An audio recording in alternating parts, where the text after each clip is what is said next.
ನಮ್ಮದು ಕೊಡಗು ಜಿಲ್ಲೆ ಮುತ್ತಾರ್ಮಡಿ ಗ್ರಾಮ, ಪಾರೆಮೆಜಲು ಮನೆತನ ನಮ್ಮದು. ಗೌಡ ಕುಟುಂಬ. ಪ್ರಾಥಮಿಕ ವಿದ್ಯೆ ಎಲ್ಲ ನಮ್ಮ ಇಲ್ಲಿ ಮುತ್ತಾರ್ಮಡಿ ಕನ್ನಡ ಮಾಧ್ಯಮ ಶಾಲೆಯಲ್ಲೇ ಮಾಡಿದ್ವಿ.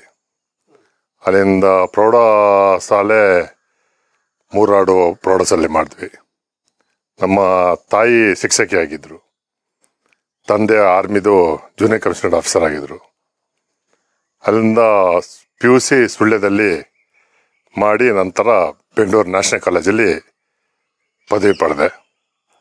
ಆ ಸಮಯದಲ್ಲಿ ನಾನು ಬಾಕ್ಸಿಂಗ್ ಕ್ರೀಡೆಗೆ ಸ್ಪೋರ್ಟ್ಸ್ ಹಾಸ್ಟೆಲಲ್ಲಿ ಬಾಕ್ಸಿಂಗ್ ಕ್ರೀಡೆ ಪ್ರಾಕ್ಟೀಸ್ ಮಾಡಿ ಪ್ರಥಮ ವರ್ಷನೇ ರಾಜ್ಯದಕ್ಕೂ ಹಾಗೂ ಜಮ್ಶೆಡ್ಪುರ್ ನ್ಯಾಷನಲ್ಸಲ್ಲಿ ಬ್ರಾಂಜ್ ಮೆಡಲ್ ಪಡ್ಕೊಂಡೆ. ಹಾಗೆ 3 ವರ್ಷ ನಾನು ನ್ಯಾಷನಲ್ಸ್ ಆಡಿ ಅಲ್ಲಿಂದ ಆರ್ಮಿಯಲ್ಲಿ ಸರ್ವಿಸಸ್ ಟೀಮಿಗೆ ಆಯ್ಕೆ ಆಗಿ ಆರ್ಮಿಲಿ 1 ವರ್ಷ ಇದ್ದೆ. ನನಗೆ ಆವಾಗ ನಾನು ಸ್ಟಾರ್ಟ್ ಮಾಡುವಾಗ ನನಗೆ ಒಂದು 18 ವರ್ಷ.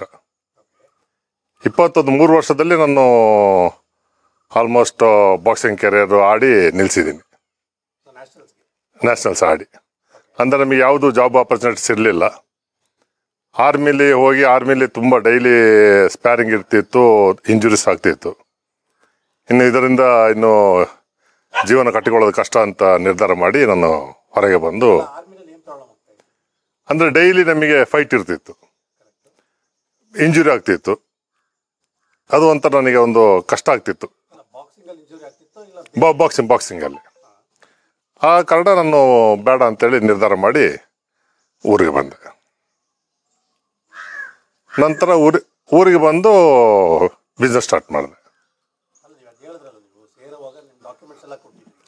ಹೌದು, ಆರ್ಮಿಯಿಂದ ನನ್ನ ಡಾಕ್ಯುಮೆಂಟ್ಸ್ ಎಲ್ಲ ಆರ್ಮಿಯವರೇ ಸೀಸ್ ಮಾಡಿಕೊಂಡ್ರು. ನನಗೆ ಅದನ್ನು ಯಾವುದೂ ಇಲ್ಲ. ನಾನು ಅವರ ಗಮನಕ್ಕೆ ಬರೋದೇ ನಾನು ಬಿಟ್ಟು ಓಡಿ ಬಂದಿರೋದು ನನ್ನ ಆರ್ಮಿಯಿಂದ. ಅಲ್ಲಿ ನನಗೆ ಜಾಬ್ಗೆ ಹೋಗುವಂಥ ಅವಕಾಶ ಏನಿರಲಿಲ್ಲ. MEG Madras engineers group also TB2 ಅಲ್ಲಿ. ಆವಾಗ ನನಗೆ ಅರ್ಜುನ ಅವಾರ್ಡ್ ಆದಂಥ CC ಮಾಚಯ್ಯ, ಅಮಲ್ ದಾಸು, ನಾರಾಯಣ್ ಸಾಬ್ ಇವರೆಲ್ಲ ಅರ್ಜುನ ಅವಾರ್ಡ್ ವಿನ್ನರ್ಸ್ ಅವರೆಲ್ಲ ನಂದು ಕೋಚ್ ಆಗಿದ್ರು. ನನ್ನನ್ನು CL ಒಲಿಂಪಿಕ್ಕಿಗೆ ನನ್ನನ್ನು ರೆಡಿ ಮಾಡ್ತಿದ್ರು ಆರ್ಮಿಲಿದ್ದಾಗ. ನಂತರ ನನಗೆ ಬೇಡ ಅಂತೇಳಿ ನಾನು ನಿರ್ಧಾರ ಮಾಡಿ, ಅಂದರೆ ನಮಗೆ ಆವಾಗ ಯಾರು ನಮಗೆ ಗೈಡ್ಲೈನ್ ಮಾಡೋರು ಯಾರು ಇರಲಿಲ್ಲ. ಅಂದರೆ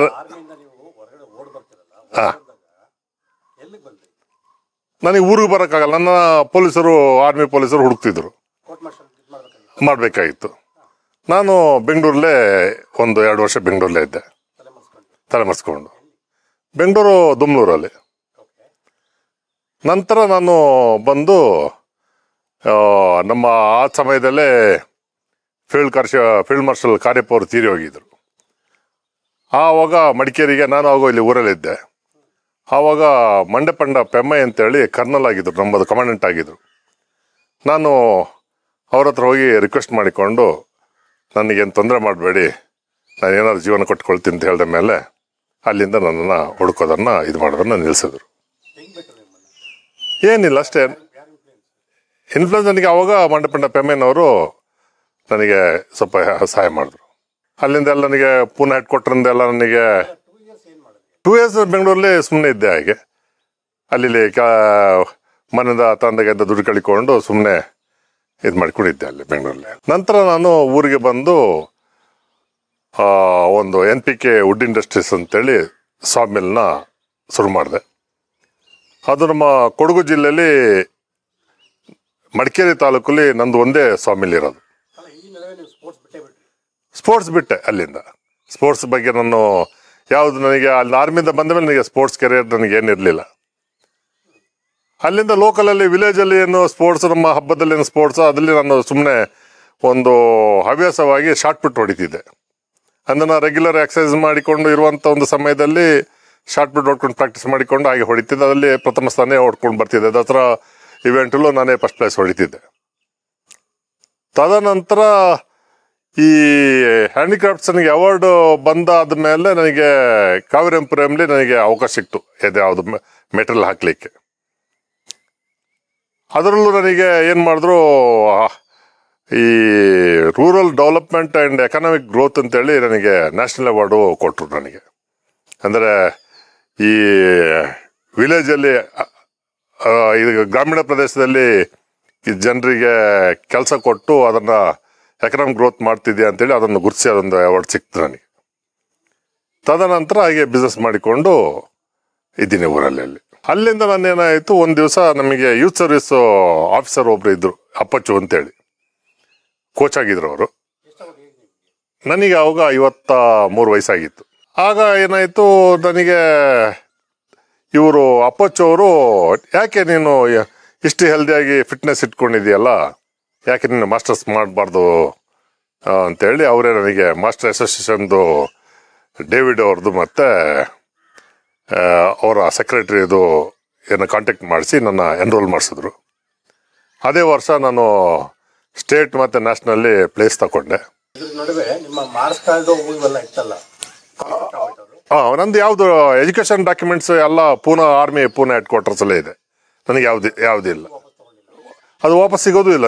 ನಾನು ಕೊಟ್ಟ ಮೇಲೆ ನಾನು ಅವರ ನಾಲೆಜ್ ಇಲ್ಲದೆ ನಾನು ಬಿಟ್ಟು ಬಂದ ಕಾರಣ ನನ್ನ ಯಾವುದೇ ಸರ್ಟಿಫಿಕೇಟ್ ಯಾವ್ದು ನನಗೆ ಇಲ್ಲ. ನನಗೆ ಗೌರ್ಮೆಂಟ್ ಕೆರಿಯರೇ ನನಗಿಲ್ಲದಾಗೋಯ್ತು, ಜಾಬ್ ಆಪರ್ಚುನಿಟೀಸ್.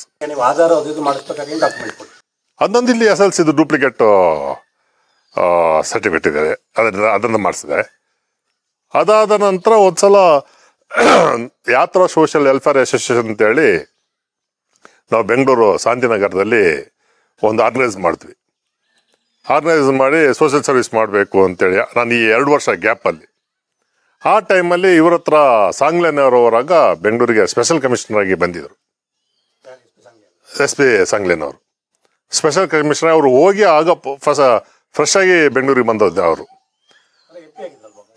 ಯಾರು ಹೇಳಿ? ಆವಾಗಲ್ಲ, ನಾನು ಕಾಲೇಜ್ ಟೈಮಲ್ಲಿ ಓದ್ತಿರೋ, ಅಂದರೆ 92 ಹೇಳ್ತಿರೋದು. ಆವಾಗ ಸಾಂಗ್ಲೆನವರು ನಾವೆಲ್ಲ ಹೋದಾಗ ನಾವು ಒಂದು 8-9 ಜನ ಹೋಗಿದ್ವಿ ಆಗ. ಅಂದರೆ ನಾನು ಮತ್ತು ನಮ್ಮ ಅಸೋಸಿಯೇಷನ್ ಪ್ರೆಸಿಡೆಂಟ್ ಶಾಂತಿನಗರ ಪೀಟರು, ಮತ್ತು ರಜನೀಶ್ ಗುರು, ಮತ್ತು ಪ್ರಕಾಶ್ ರೋಡ್ಲೈನ್ಸ್ದು ಚೇರ್ಮನ್ದು ಬ್ರದರ್ನಿಲ್ಲ ಶರಿ ಸೈಗಲ್, ಸುಮಾರು ಒಂದು 8-10 ಜನರು ಹೋಗಿದ್ವಿ ಅವ್ರನ್ನ ಇನ್ವೈಟ್ ಮಾಡೋಕ್ಕೆ ಚೀಫ್ ಗೆಸ್ಟ್ ಆಗಿ. ಅವ್ರು ಚೀಫ್ ಗೆಸ್ಟ್ ಆಗಿ ಬಂದಿದ್ರು ನಮ್ಮ ಫಂಕ್ಷನ್ಗೆ. ನಾವು ಆಫೀಸ್ ಚೇಂಬರ್ನ ಹೊರಗೆ ಬರುವಾಗ ಅವ್ರನ್ನ ಕೇಳಿದ್ರು, ಜಸ್ಟ್ ನನ್ನ mister Kareppa what are doing ಅಂತ ಕೇಳಿದ್ರು. Sir I finish my degree ಅಂತ ಹೇಳಿದೆ.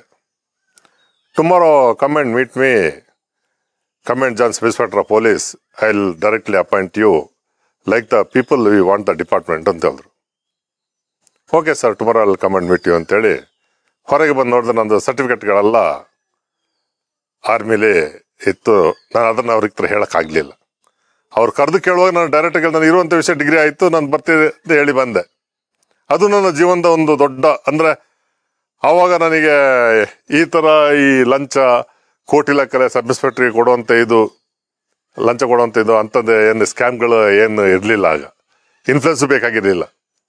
ನನ್ನನ್ನು ಪರ್ಸನಾಲಿಟಿ ಮತ್ತು ನನ್ನ ಒಂದು ಶೇಕ್ ಹ್ಯಾಂಡ್ ಅವರು ಗುರ್ತಿಸಿ ಅವ್ರು ನನ್ನ ಡಿಪಾರ್ಟ್ಮೆಂಟ್ಗೆ ಕರೆದಿದ್ರು. ನಾನು ಸುಳ್ಳು ಹೇಳಿದಾಗ ನನ್ನ ಜೀವನದ, ಅಂದರೆ ನಾನು ಈಗ ಆರ್ಮಿಯಿಂದ ಬಿಟ್ಟು ಬಂದೆ ಅಂತ ನಾನು ಅವರಿಗೆ ಹೇಳುವಂಥ ಪರಿಸ್ಥಿತಿಯಲ್ಲಿ ಇರಲಿಲ್ಲ. ಆಗ ನಾನು ಸ್ಪೋರ್ಟ್ಸ್ಗೆ ಬಂದು ನಾನು ನ್ಯಾಷನಲ್ಸ್ ಪ್ಲೇಸ್ ಮಾಡ್ತೀನಿ, ಮಾಸ್ಟರ್ ಗೇಮ್ಸ್ ಶಾರ್ಟ್ ಪುಟ್ಟಲ್ಲಿ. ಶಾರ್ಟ್ ಪುಟ್ ಆ್ಯಕ್ಚುಲಿ ನಮಗೆ ಸ್ಪೋರ್ಟ್ಸಲ್ಲಿ ನನಗೆ ಯಾವುದೇ ಜಾಬ್ ಆಪರ್ಚುನಿಟಿ ಸಿಕ್ಕಿಲ್ಲ. ಇದೊಂದು ರೆಗ್ಯುಲರ್ ಆಗಿ ನಾವು ಎಕ್ಸಸೈಸ್ ಮಾಡ್ತೀನಿ. ಫಿಟ್ನೆಸ್ನ ಕಾಪಾಡ್ಕೊಳ್ಳೋಕ್ಕೆ ಏನಾದ್ರು ಸ್ಪೋರ್ಟ್ಸ್ ಇವೆಂಟ್ ಉಂಟು ಅಂತ ಹೇಳುವಾಗ ಸ್ವಲ್ಪ ಪ್ರಾಕ್ಟೀಸ್ ಚೆನ್ನಾಗಿ ಮಾಡ್ತೀವಿ. ನಾವು ಇದು ಅಚೀವ್ ಮಾಡಬೇಕು ಅಂತೇಳಿ ಒಂದು ಇದರಲ್ಲಿ ನಾನು ಪ್ರಾಕ್ಟೀಸ್ ಮಾಡ್ತಿರೋದು. ಇದರಿಂದ ಸರ್ಕಾರದಿಂದ ನಮಗೆ ಯಾವುದೇ ಬೆನಿಫಿಟ್ ಇಲ್ಲ. ಈಗ ಆಸ್ಟ್ರೇಲಿಯಾಕ್ಕೆ ನಾನು ರೆಪ್ರೆಸೆಂಟ್ ಮಾಡುವಾಗ 1,80,000 ಹಣ ಕಟ್ಟಿದೆ. 2022 ಆಸ್ಟ್ರೇಲಿಯಾದಲ್ಲಿ ನಂದು ವೀಸಾ ರೆಫ್ಯೂಸ್ ಆಯಿತು. ಕಾರಣ ಏನು ಕೊಡಲಿಲ್ಲ, ವೀಸಾ ಕೊಡೋಕೆ ಬರೋದಿಲ್ಲ ಅಂತ ಹೇಳಿದ್ರು. ಕಟ್ಟಿದ ಹಣ ಹೋಯ್ತು, ಹೋಟೆಲ್ ಬುಕ್ಕಿಂಗ್ ಹೋಯ್ತು, ಫ್ಲೈಟ್ ಟಿಕೆಟ್ ದುಡ್ಡು ಹೋಯ್ತು, 1,80,000 ಹೋಯ್ತು ಟೋಟಲ್ ಕಟ್ಟಿದ ಹಣ. ಅಲ್ಲಿಂದ ಲಾಸ್ಟ್ ಇಯರ್ 24ಗೆ ಮಾಸ್ಟರ್ ಏಷ್ಯನ್ ಗೇಮ್ಸ್ ಫಿಲಿಪೈನ್ಸಲ್ಲಿ ಆಯಿತು. ಅದಕ್ಕೂ ನಾನು ಸೆಲೆಕ್ಟ್ ಆಗಿದೆ ಇಂಡಿಯನ್ ರೆಪ್ರೆಸೆಂಟ್ ಆಗಲಿಕ್ಕೆ. ಇಲ್ಲಿಂದ ಸ್ಟ್ಯಾಂಪಿಂಗ್ಗೆ ಪಾಸ್ಪೋರ್ಟ್ನ ಪ್ರೊಫೆಷನ್ ಕೊರಿಯರ್ಲಿ ನಾನು ಕಳಿಸಿದೆ. ಲಾಸ್ಟ್ ಅವರಿಗೆ ನಂದು ಹೆಸರು ಬಂದಿಲ್ಲ. ನಾನು ಟ್ರಾವೆಲ್ಸ್ ಅವ್ರನ್ನ ಕೇಳುವಾಗ ನಿಮ್ಮದು ಪಾಸ್ಪೋರ್ಟ್ ಬಂದಿಲ್ಲ ಅಂತ ಹೇಳಿದ್ರು. ಇಲ್ಲ, ನಾನು ಪಾಸ್ಪೋರ್ಟ್ ಕೊರಿಯರ್ ಮಾಡಿದ್ದೀನಿ ಅಂತ ಹೇಳುವಾಗ ಲಾಸ್ಟಿಗೆ ಎಲ್ಲ ಕಂಪ್ಲೇಂಟ್ ಮಾಡಿ ಆದಾಗ ಚೆನ್ನೈ ಕೊರಿಯರ್ ಆಫೀಸಲ್ಲಿ ಒಂದು ಪಾಸ್ಪೋರ್ಟ್ ಇತ್ತು. ಅವರು ಯಾವುದು ಇದು ಮಾಡಿಲ್ಲ. ಅದು ನನ್ನ ಬ್ಯಾಡ್ ಲಕ್. ಅದು ನಂದು ನಾನು 3 ಸಲ ಕ್ವಾಲಿಫೈ ಆಗಿ ಜಪಾನ್, ಅದು ಕೋವಿಡ್ ಬಂದು ಕ್ಯಾನ್ಸಲ್ ಆಯಿತು. ಆಸ್ಟ್ರೇಲಿಯಾ ವೀಸಾ ರಿಫ್ಯೂಸ್ ಮಾಡಿದ್ರು. ಇದರಲ್ಲಿ ನಂದು ಪಾಸ್ಪೋರ್ಟನ್ನೇ ಕಳೆದೋಯ್ತು. ಈಗ ನಿಮ್ಮ ಈ ಥರದೆಲ್ಲ ಮಾಡಿದಾಗ ನೀವು ನ್ಯಾಷನಲ್ ರೆಪ್ರೆಸೆಂಟ್ ಮಾಡ್ತಾ ಇದ್ದೀರಲ್ವಾ? ನ್ಯಾಷನಲ್ ಹೌದು, ರೆಪ್ರೆಸೆಂಟ್ ಮಾಡ್ತಿದ್ದೀವಿ. ಇಂಡಿಯಾ ರೆಪ್ರೆಸೆಂಟ್ ಮಾಡ್ತಿರೋದು. ಸೊ ಇಂಡಿಯಾ ರೆಪ್ರೆಸೆಂಟ್ ಮಾಡ್ಬೇಕಾದ್ರೆ it's duty of the Indian government ಅಲ್ವಾ? ಹೌದು ಸರ್. ಈಗ ಯಂಗ್ಸ್ಟರ್ಸ್ಗಳಿಗೆ ಕ್ರಿಕೆಟ್ಗೆ ಬೇಕಾದಷ್ಟು ಸ್ಪಾನ್ಸರ್ ಕೊಡ್ತಾರೆ, ಎಲ್ಲ ಮಾಡ್ತಾರೆ. ವಯಸ್ಸಾದವರು ಏನು ಒಂದು ಸಿಂಗಲ್ ರೂಪಿ ಒಂದು ಟ್ರ್ಯಾಕ್ ಸೂಟ್ನು ಅವರು ಸ್ಪಾನ್ಸರ್ ಇಲ್ಲ. ಕರ್ನಾಟಕ ಗೌರ್ಮೆಂಟ್ ಆಗಲಿ ಇಂಡಿಯನ್ ಗೌರ್ಮೆಂಟ್ ಆಗಲಿ ಯಾವುದೇ ಬೆನಿಫಿಟ್ಸ್ ಇಲ್ಲ, ಏನಿಲ್ಲ. ನಮ್ಮ ದುಡ್ಡಲ್ಲಿ ನಾವು ಹೋಗಿ ಏನಾರು ಗೆದ್ದು ಬಂದರೆ ಒಂದು ಹಾನರ್ ಮಾಡ್ತಾರೆ ಅಷ್ಟೇ. ಏನೋ ಒಂದು ಬಂದು ಮಾಲೆ ಹಾಕಿ ಒಂದು ಸನ್ಮಾನ ಮಾಡಿ ಮೀಡಿಯಾದಲ್ಲಿ ಒಂದು ಫೋಟೋ ತೆಗೆದು ಕಳಿಸ್ತಾರೆ ಅಷ್ಟೇ. ಬೇರೆ ಯಾವ ಬೆನಿಫಿಟ್, 1 ರೂಪಾಯಿ ಹಣವನ್ನು ಸರ್ಕಾರ ಭರಿಸಲ್ಲ. ಈಗ ನಮ್ಮದು, ಈಗ ನಾನು ದುಡಿತೀನಿ, ಸಂಪಾದನೆ ಮಾಡ್ತೀನಿ, ನಾವೇನೋ ಇನ್ವೆಸ್ಟ್ ಮಾಡಿ ಹೋಗ್ತೀವಿ. ತುಂಬ ಪ್ರತಿಭೆಗಳು ಕ್ವಾಲಿಫೈ ಆದವರು, ಅವರು ಕೂಲಿನಾರಿ ಮಾಡಿಕೊಂಡಿದ್ದವ್ರನ್ನ ಇವ್ರು ಹೇಳ್ತಾರೆ ನಾವು ಕ್ರೀಡೆಗೆ ಸಪೋರ್ಟ್ ಮಾಡ್ತೀವಿ, ನಾವು ಕ್ರೀಡಾ ಸಚಿವರುಗಳು ಹೇಳ್ತಾರೆ, ಸರ್ಕಾರದವರು ಹೇಳ್ತಾರೆ. ಯಾರು 1 ರೂಪಾಯಿ ಹಣನ ಸರ್ಕಾರದವ್ರು ಕೊಡ್ತಾ ಇಲ್ಲ. ಹಾಗಿದ್ರೆ ಇವರು ಕ್ರೀಡೆಗೆ ಏನು ಪ್ರೋತ್ಸಾಹ ಕೊಟ್ಟಾಗ್ತದೆ? ಯಾವುದೇ ರೀತಿಯಲ್ಲಿ ಪ್ರೋತ್ಸಾಹ ಕೊಡೋವಂಥ ವ್ಯವಸ್ಥೆ ನಮ್ಮ ಯಾವುದೇ ಸರ್ಕಾರ, ನಮ್ಮ ಭಾರತ ಸರ್ಕಾರ ಆಗಲಿ ಕರ್ನಾಟಕ ಸರ್ಕಾರ ಯಾವುದೇ ರಾಜಕೀಯ ಪಕ್ಷದವರು ಬಂದರೂ ಸಹ ಯಾವುದೇ ರೀತಿಯಲ್ಲಿ ಸಪೋರ್ಟ್ ಮಾಡ್ತಾ ಇಲ್ಲ. ಹಿರಿಯ ನಾಗರಿಕರ ಸ್ಪೋರ್ಟ್ಸಿಗೆ 1 ರೂಪಾಯಿ ಹಣವನ್ನು, ಯಾವುದೇ ಪ್ರೋತ್ಸಾಹಧನ ಹಣವನ್ನು ಯಾವುದು ಸರ್ಕಾರ ನೀಡ್ತಾ ಇಲ್ಲ. ಮೆಡ್ಲ್ ಕೊಡೋದು ಬಂದು ಅದು ಇವರೇ ಪ್ರಮೋಟ್ ಮಾಡಿಕೊಂಡು ಇವರೇ ಹೋಗಿ ಅವ್ರನ್ನ ಮಂತ್ರಿಗಳನ್ನ ಭೇಟಿ ಮಾಡಿ ಹಾಕ್ಸುವ ಅದರದ ಅವಶ್ಯಕತೆ ನಮಗಿಲ್ಲ. ನಾವೀಗ ಈಗ ನಮಗೆ ಯಾವುದೇ ಸಂಪಾದನೆ ಬೇಕು ಅಲ್ಲ, ಇದು ಬೇರೆ ಬೇಕು, ನಮಗೆ ನಾವು ಸರ್ಕಾರದಿಂದ ಯಾವುದೇ ನಿರೀಕ್ಷೆ ಮಾಡಲಿಲ್ಲ. ನಾವು ದುಡಿತೀವಿ. ನಾವು ಮೇಯ್ನ್ ಆಗಿ ನಾವು ಈ ಹಿರಿಯ ನಾಗರಿಕರ ಕ್ರೀಡೆಗೆ ಭಾಗವಹಿಸೋದು ಏನಂತ ಹೇಳಿದ್ರೆ, ನಾವು ಡೈಲಿ ಎಕ್ಸಸೈಸ್ ಮಾಡಿಕೊಂಡು ಫಿಟ್ ಆಗಿದ್ದು ನಮ್ಮ ಆರೋಗ್ಯ ದೃಷ್ಟಿ ಒಂದು ಇದರ ಕೋನದಿಂದ ನಾವು ಮಾಡಿ ಅಲ್ಲಿ ನಾವು ಪಾರ್ಟಿಸಿಪೇಟ್ ಮಾಡಿಕೊಂಡು ಹೋಗ್ತಿದ್ದೀವಿ. ಆರ್ಗನೈಸರ್ಸ್ ಇದ್ದಾರೆ ಸರ್, ನಮ್ಮ ಈ ಸ್ಪೋರ್ಟ್ಸ್ ಆರ್ಗನೈಸರ್ ಇದ್ದಾರಲ್ಲ ಸರ್, ಅವರೇ ನಮ್ಮನ್ನ ಸೆಲೆಕ್ಟ್ ಮಾಡಿ ಎಲ್ಲ ಈ ರಾಜ್ಯ ಮಟ್ಟ ರಾಷ್ಟ್ರ ಮಟ್ಟದಲ್ಲಿ ಎಲ್ಲ ರಾಜ್ಯದವರು ಬರ್ತಾರೆ. ಇಲ್ಲಿ ಎಲ್ಲ ಜಿಲ್ಲೆಯವರು ಲೀಗಲ್ ಆರ್ಗನೈಸೇಷನ್ ಬೆಂಗಳೂರಲ್ಲಿ ಇದೆ, ಕಂಟ್ರವಲ್ಲಿ ಇದೆ. ಡೇವಿಡ್ ಅವರು ಪ್ರೆಸಿಡೆಂಟು, ನ್ಯಾಷನಲ್ ಪ್ರೆಸಿಡೆಂಟ್ ಇದ್ದಾರೆ. ಡೇವಿಡ್ ಅವರು ಇಂಡಿಯನ್ ಕೋಚ್, ಅಥ್ಲೆಟ್ ಕೋಚ್. ಅವರು ಆರ್ಗನೈಸರ್ಸೇ. ನಾವು ಫಸ್ಟ್ ಪ್ಲೇಸ್ ಸೆಕೆಂಡ್ ಪ್ಲೇಸ್ ಬಂದವ್ರನ್ನ ಸೆಲೆಕ್ಟ್ ಮಾಡ್ತಾರೆ, ನ್ಯಾಷನಲ್ಸ್ ಅಲ್ಲಿ ಬಂದವ್ರನ್ನ.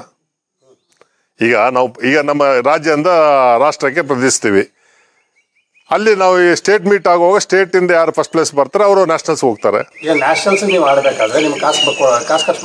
ನಾವೇನ್ ಮಾಡ್ಕೊಳ್ಬೇಕು?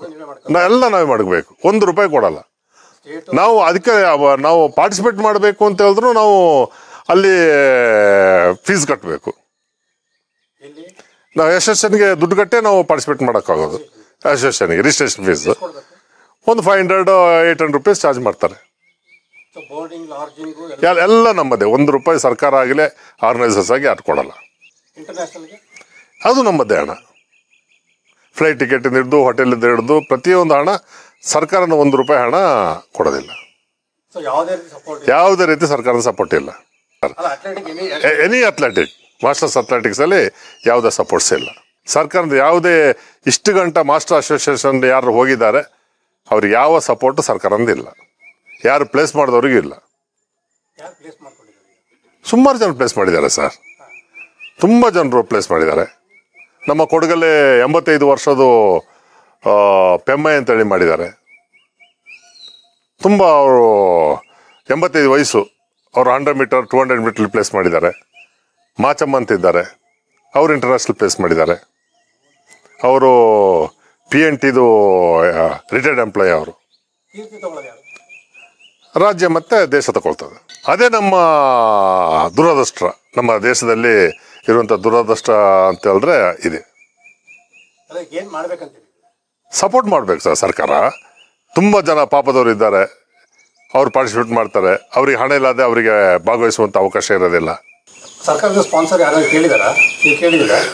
ನಾವು ಸರ್ ಹೇಗೆ ಸರ್, ನಾನು ಈಗ ಆಸ್ಟ್ರೇಲಿಯಾಗೆ ಹೋಗ್ತೀನಿ, ಏನೋ ಸ್ಪಾನ್ಸರ್ ಅಂತ ಕೇಳಿ ನಮ್ಮ ಒಂದು ಇದು ಬಿಟ್ಟು ಸ್ವಾಭಿಮಾನ ಬಿಟ್ಟು ಜನರನ್ನ ಅಥವಾ ಯಾರನ್ನ ಕೇಳೋಕ್ಕಾಗ್ತದೆ ಸರ್? ನಿಮ್ಮ ಹತ್ರ ಕಾಸಿದೆ, ನೀವು ಕೇಳಲ್ಲ. ಹೌದು ಸರ್, ಬೇರೆಯವ್ರು ಕೇಳ್ತಾರೆ, ಅದು ನೀವು ಹೋಗ್ತಿದ್ರೆ ಅದಕ್ಕೆ ನಾವೇನು ಮಾಡ್ಬೇಕಂತ ಯಾರು ಸಪೋರ್ಟ್ ಮಾಡಲ್ಲ ಸರ್. ಮತ್ತು ವಯಸ್ಸಾದವರು ಸ್ವಾಭಿಮಾನ ಬಿಟ್ಟು ಯಾರ ಹತ್ರನೂ ಅಂಗಲಾಚಕ್ಕೆ ಹೋಗಲ್ಲ ಯಾರು.